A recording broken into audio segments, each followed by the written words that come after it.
Welcome to the dark side of legend and lore. In this chilling episode, we delve into the shadows to uncover the three most terrifying demons ever known. From ancient scriptures to whispered tales in the dead of night, these entities have haunted humanity for centuries.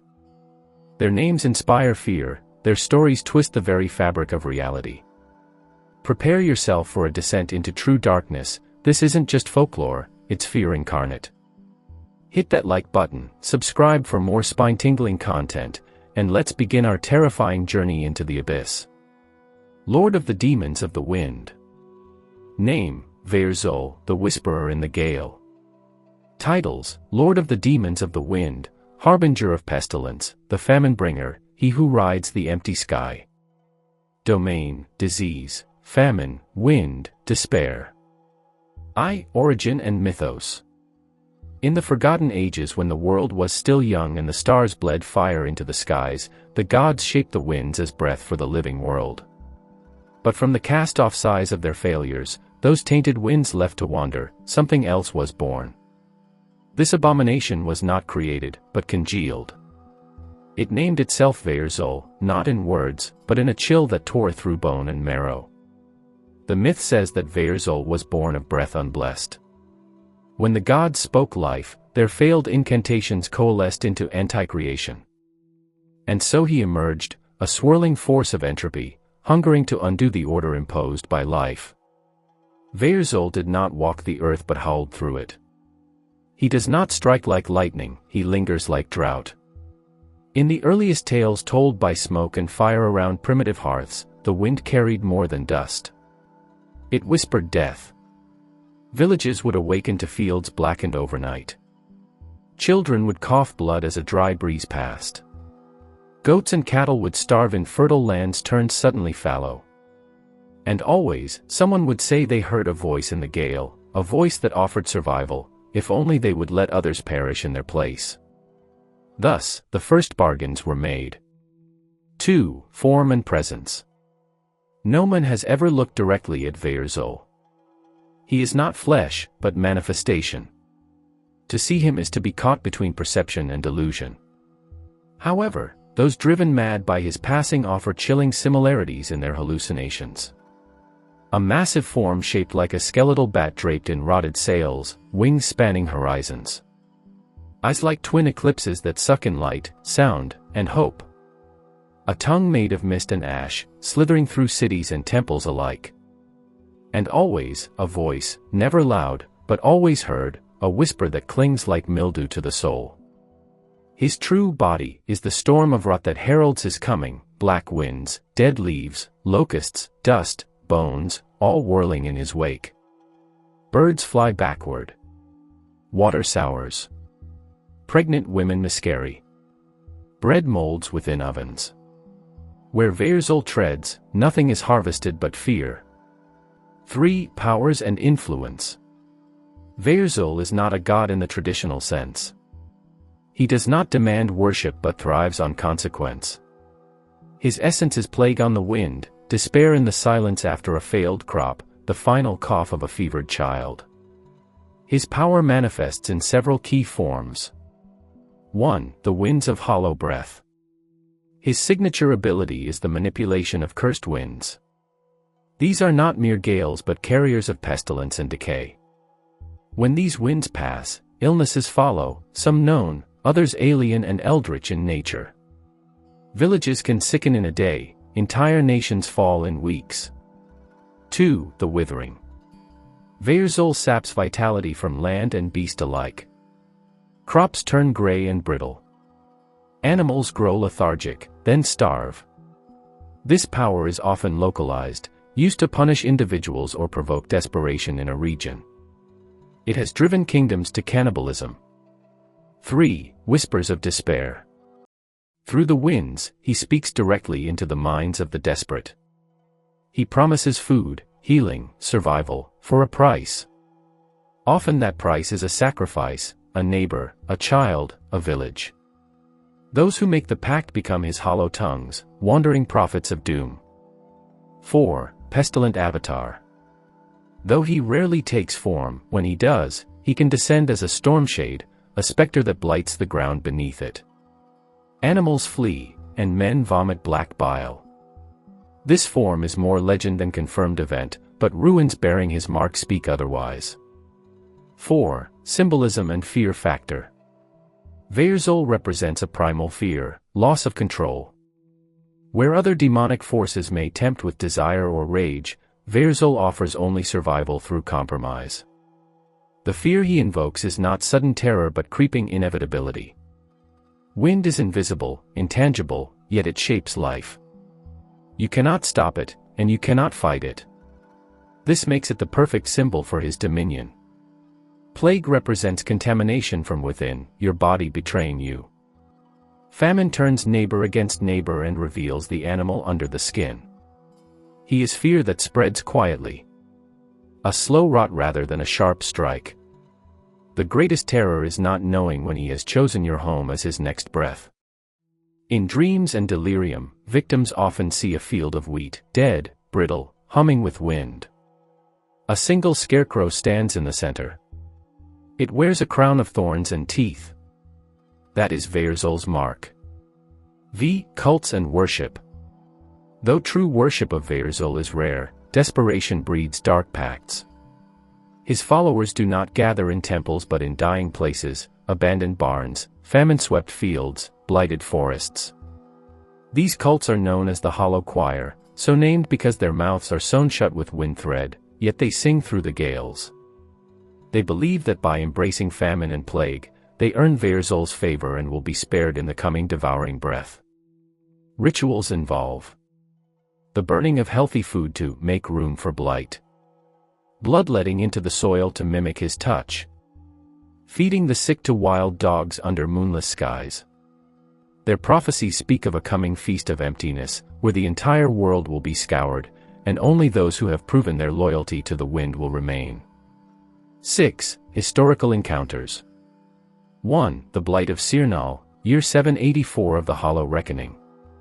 An entire continent's breadbasket turned to stone overnight. Eyewitnesses described a black wind that howled in reverse, drawing breath instead of exhaling. Millions starved. Those who survived spoke of a man with no mouth offering them seeds made of bone. 2. The Sighing Plague. A disease that began with wind-burned lips and ended with lungs turning to dust. It was said to spread not through contact, but awareness. Just knowing the name was enough to start coughing. 3. The Storm of Bonefall. A hurricane made of bones, insects, and cloth swept across the sea to the city of Verelion. Survivors described seeing Veerzul's eyes in the storm clouds as the ocean turned to sludge. Each of these events is marked in occult tomes as signs of Veerzul's presence. Not all agree, but the pattern is unmistakable. 7. Countermeasures and resistance. No known force can kill Veerzul. But some ancient protections are said to resist his influence. The Seal of Sown Blood, a ward made by mixing soil, ash, and sacrificial blood. Placed at the corners of a field, it can ward off the withering. Breathstones, crystalline artifacts that store blessed breath from holy rituals. When crushed, they emit pure air that disrupts his winds, temporarily. The Iron Chimes, ancient wind chimes forged by the skysmiths. Their tones disrupt his whispers and prevent him from entering homes. Still, these are stopgaps. The best defense is not to draw his attention, to remain small, unnoticed, unsought by desperation. 8. Philosophical interpretations. Some scholars argue that Veerzul is not evil but balance. Where humans overharvest, he restores barrenness. Where life multiplies unchecked, he prunes. In this view, he is not a demon but a dark natural force, necessary for survival's contrast. Others, more mystically inclined, believe he is the embodiment of humanity's fear of scarcity. That every dread, from empty bowls to diseased lungs, gives him form. In this sense, defeating Veerzul requires not weapons, but hope and resilience. But when the wind turns black, few remember philosophy. Fear factor, Lord of the Demons of the Wind, Veerzul, is the embodiment of lingering terror. He doesn't crash through gates or shatter mountains. Instead, he hollows the world from within, whispering despair on every breeze. He is fear distilled into famine, rot, and plague. His horror lies not in destruction but in erosion. The erosion of health, of crops, of sanity, of community. He waits in the silence after the wind dies, offering nothing but a choice: perish or become his voice. And in the moment of hunger, some do. Symbol of lawlessness and wickedness.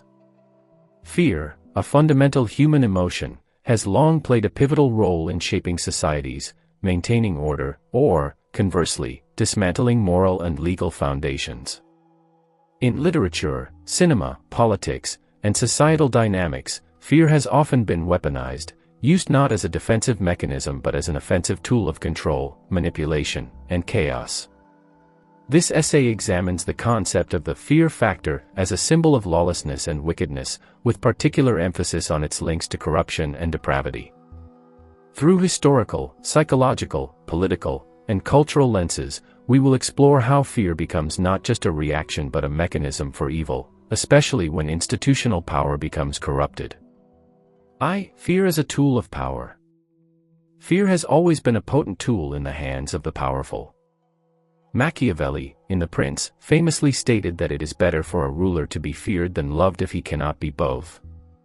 While this principle may sustain authority, it can also serve as a cornerstone for tyranny. When fear becomes the primary language of governance, law and order cease to be instruments of justice, they become tools of subjugation. Dictatorships exemplify this. From Stalin's purges to Hitler's Nazi regime, fear was institutionalized. Secret police, arbitrary arrests, torture, and disappearances were not just symptoms of failed systems, they were deliberate strategies to break the will of the people. Lawless states often operate not in the absence of laws but through the perversion of them. Legal systems are bent to serve those in power, enabling wickedness to flourish under a thin veneer of legitimacy. Thus, the fear factor becomes more than emotional manipulation, it transforms into a systemic method to maintain corrupt, wicked rule. 2. Psychological impact. Fear breeds depravity. Fear doesn't just influence those in power, it reshapes the behavior and morality of the masses. Chronic fear erodes trust, stifles critical thought, and fosters desperation. In such states, moral codes break down. People may betray friends and family to avoid persecution. Empathy becomes a liability. This phenomenon is visible in dystopian literature such as George Orwell's 1984, where fear is so deeply embedded in society that individuals lose their capacity to even think independently, replaced instead by the concept of doublethink and constant surveillance. The Stanford Prison Experiment offers a real-world example. When average individuals were placed in a simulated prison environment and given unchecked authority, they quickly descended into abusive behavior. Fear of punishment and desire for control fueled their cruelty. The experiment revealed how ordinary people can engage in depraved behavior when placed in corrupt systems governed by fear. This link between fear and moral degradation is central to understanding how fear serves wicked ends. It creates environments where corruption and depravity are not anomalies but normalized responses to systemic terror. 3. Religious and mythological depictions. Across many religions and mythologies, fear has been depicted as both a divine instrument and a demonic force. In Christian theology, the fear of God is often viewed as reverent awe, but it can also be interpreted as a tool of control when wielded by corrupt clergy or twisted interpretations of Scripture. The Spanish Inquisition, for example, institutionalized fear through torture and public executions, claiming divine sanction for heinous acts. In myth, fear is personified as monsters or gods. The Greek god Phobos, from which we get the word phobia, represented panic and terror in war. These depictions were often symbolic of chaotic, lawless forces beyond human control. The fearsome figures in mythology acted as cautionary tales, warning against hubris, impiety, or disobedience to divine or natural laws. Yet, these same symbols were often manipulated by rulers and religious authorities to justify acts of violence or repression. Thus, fear becomes both a metaphysical and socio-political tool, used to preserve power, enforce obedience, and legitimize wickedness. 4. Fear in modern governance, lawlessness cloaked in legality. Contemporary governments are not immune to the manipulative use of fear. The post-9/11 era provides a clear illustration. In the name of national security, many countries, particularly the United States, passed sweeping legislation, such as the Patriot Act, that curtailed civil liberties, authorized mass surveillance, and institutionalized racial profiling. Fear of terrorism was used to justify drone strikes, torture, under the euphemism, enhanced interrogation, and indefinite detention without trial. While these actions were often defended as necessary evils, they reflect the deep tension between legality and morality. Legal systems, when driven by fear, can become engines of injustice. Under the guise of law, fear enables state-sanctioned wickedness. The facade of legality hides the erosion of human rights and due process. The result is a world where lawlessness operates within the framework of law, a paradoxical but very real phenomenon. Furthermore, populist leaders frequently invoke fear of immigrants, crime, or economic collapse to justify authoritarian measures. The demonization of the other fosters division and violence, all under the pretense of national interest.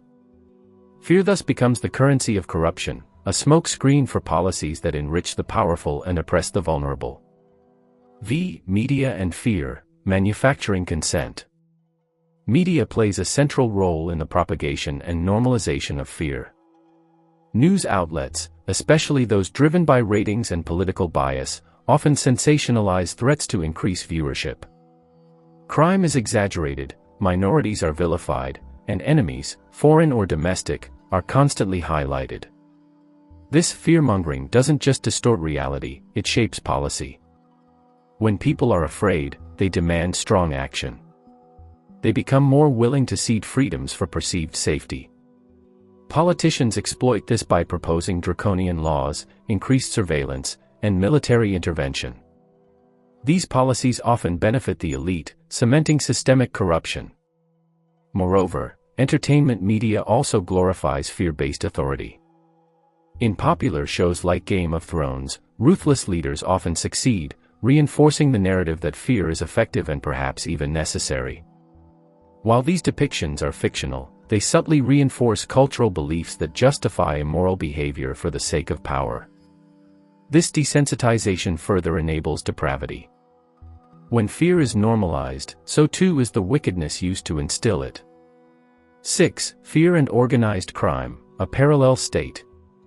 Organized crime syndicates operate on fear as a foundational principle. The mafia, cartels, and other criminal organizations instill terror to enforce loyalty, eliminate dissent, and silence witnesses. Like corrupt governments, they create systems where lawlessness is the norm, and fear is the law. In communities under the control of these organizations, fear becomes a constant companion. People do not turn to law enforcement, not out of ignorance, but out of fear of reprisal. This is especially true in areas where government institutions are weak or complicit in crime. Corrupt officials may be on the payroll of criminal syndicates, making them active participants in perpetuating fear. In this context, fear doesn't just symbolize wickedness, it enforces it. Depravity becomes institutionalized, passed from corrupt cops to drug lords to intimidated civilians. Fear is both the means and the end, an omnipresent force ensuring compliance through the threat of violence. 7. Cultural reactions, art, literature, and protest. Despite its pervasiveness, the fear factor has not gone unchallenged. Art and literature often serve as resistance. Writers like Franz Kafka explored bureaucratic terror, while others like Alexander Solzhenitsyn exposed the horrors of the Soviet Gulag.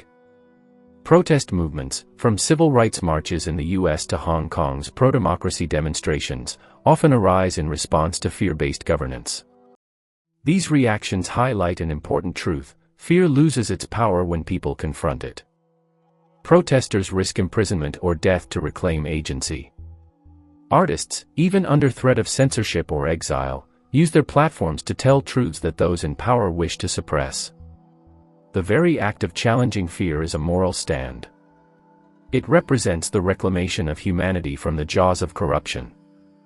Though lawless systems seek to instill dread, resistance reminds us that fear can also unite and inspire. The dual face of fear. Fear is not inherently evil. It is a natural, even necessary, response to danger. But when fear becomes institutionalized, when it is deliberately cultivated to serve lawless, wicked ends, it becomes a symbol of corruption and depravity.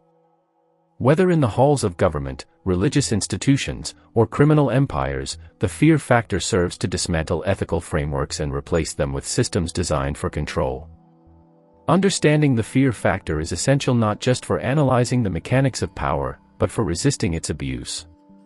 To recognize how fear operates is to arm oneself against its corrosive effects. In a world where fear is frequently manipulated to justify cruelty, division, and oppression, the greatest act of defiance may be to live courageously, speak truthfully, and act justly. Only then can we hope to dismantle the structures of wickedness that fear helps to build, and reclaim law, morality, and dignity from the forces that seek to destroy them. Demon of lust and one of the 7 princes of hell. In the blackened void between realms, far beneath the skin of earth, where shadows thicken and mortal names turn brittle with age, sits a throne not of gold, but of bone. Upon it rides Asmodeus, the demon of lust, the 3rd prince of hell. He is beauty made grotesque, charm wrapped in corrosion. His voice is honey poured over razors, seductive yet slicing. His body, fluid and shifting, is neither man nor woman, but all things at once. Eyes peer from unlikely places, arms, thighs, even along his sinuous tail. His presence breathes heat, scent, desire. But there is no love here. There is only hunger. Asmodeus is the embodiment of perversion, the master of misplaced longing. Where love builds, he tears down. Where connection flourishes, he implants obsession. His realm is a palace of mirrors, each showing the gazer not what they are, but what they most crave, and what they can never truly hold. Origins of the Prince. Once an angel of the choir thrones, Asmodeus was a guardian of sacred mysteries, a keeper of holy desires aligned with divine purpose. But he began to peer too deeply into the longing of humans, not out of love, but curiosity. Why did they desire what harmed them? Why did they chase pleasure while mourning its cost? Asmodeus fell not in a burst of rebellion like Lucifer, but in a descent of seduction. He whispered into the ears of those he once guided. Take more. Taste deeper. He taught mortals to covet, to lust, to trade soul for sensation. The line between sacred yearning and selfish indulgence thinned, and snapped.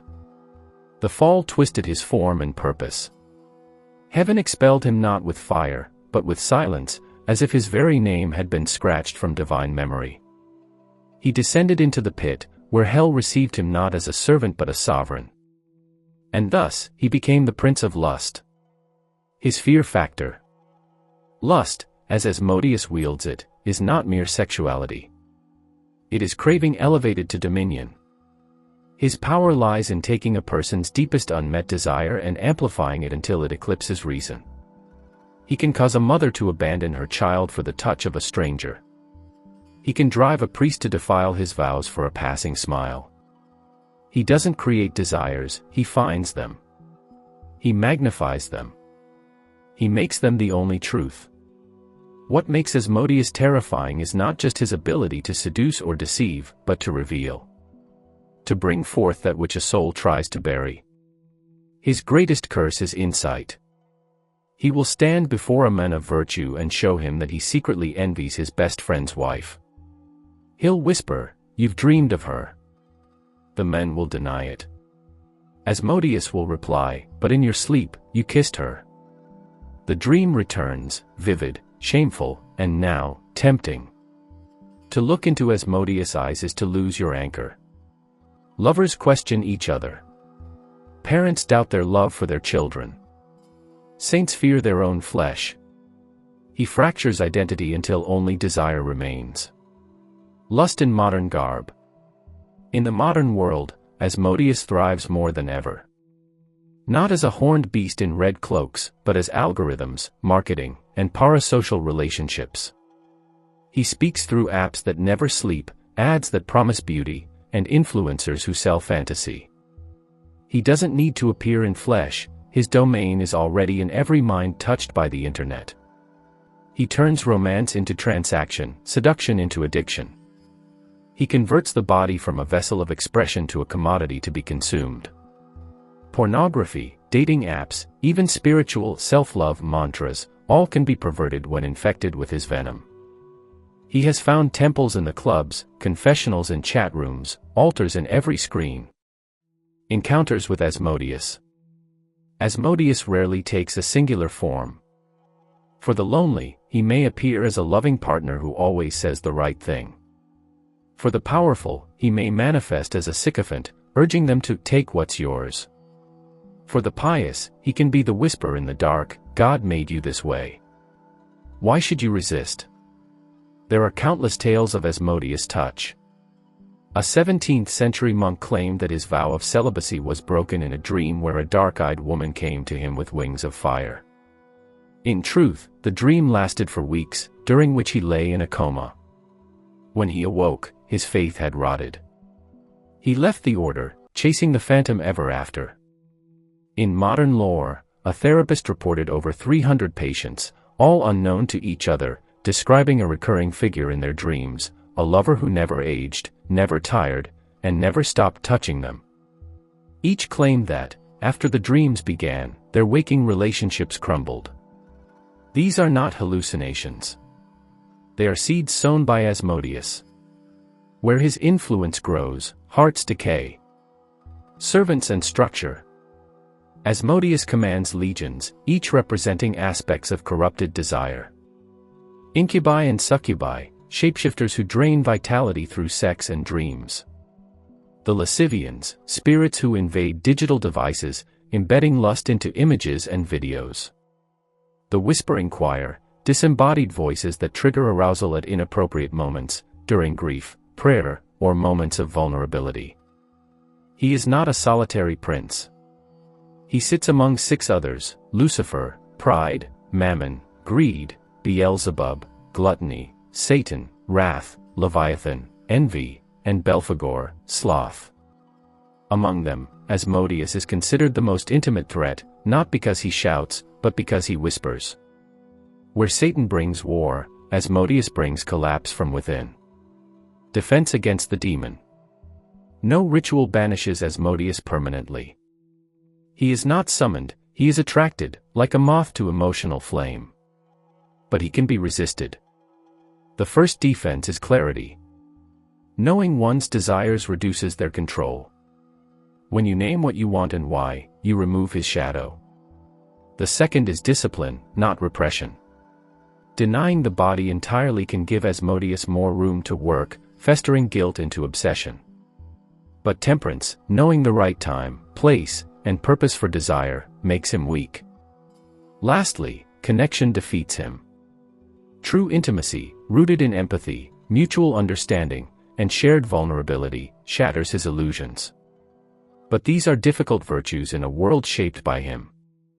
The true horror of Asmodeus. The ultimate terror of Asmodeus is not possession. It is the moment you realize that you invited him. Not with incantations, but with loneliness. Not with candles, but with the lie, I deserve more. He comes to the brokenhearted, the insecure, the curious. And once inside, he doesn't speak in a demonic growl. He speaks in your own voice, saying, "You were meant for this." And perhaps the most horrifying part is that part of you believes it. Explanation of symbolism and structure. Structure. The piece is structured like a mythic or occult profile, divided into 6 parts. Introduction and appearance, sets a Gothic tone and establishes Asmodeus as more than a simple demon, he's a conceptual and psychological force. Origins, echoes biblical and apocryphal lore, showing a fall not out of rage, but desire. Fear factor, describes how Asmodeus manipulates fear through desire, insight, and internal weakness. Modern manifestations, updates the myth to the digital age, tying ancient archetypes to current issues like social media, pornography, and loneliness. Hierarchy and Servants introduces the infernal ecology of hell and its 7 princes, giving him a wider mythic context. Defense and Reflection offers philosophical resistance strategies and ends on a chilling psychological twist. Symbolism. Mirrors symbolize self-deception and twisted reflection, key tools Asmodeus uses to distort truth. Eyes on his body represent hyper-awareness and invasive insight into a person's secret desires. Whispers rather than screams emphasize subtlety. Asmodeus doesn't overpower, he infiltrates. Digital demonic forces, like lascivians, modernize the myth and reflect how lust pervades daily life. The seductive self, the idea that he speaks in one's own voice, is a metaphor for self-justified temptation. Mythological influence. Draws from Jewish folklore, Asmodeus in the Book of Tobit. Inspired by Christian demonology, particularly the 7 princes of hell system popularized in grimoires. Echoes ideas from Dante's Inferno and Milton's Paradise Lost about the tragic fall of powerful beings. Themes. Desire as both gift and curse. Corruption through closeness, not distance. Modern technology as a vessel for ancient forces. Loss of self to unrecognized cravings. Fear not of external evil, but internal collapse. Dare to explore the darkest corners of mythology and legend in this spine-chilling video, the 3 most terrifying demons ever known. From ancient scriptures to forbidden folklore, we uncover the terrifying origins, disturbing powers, and haunting legacies of these demonic entities. Are they mere myth, or something more sinister?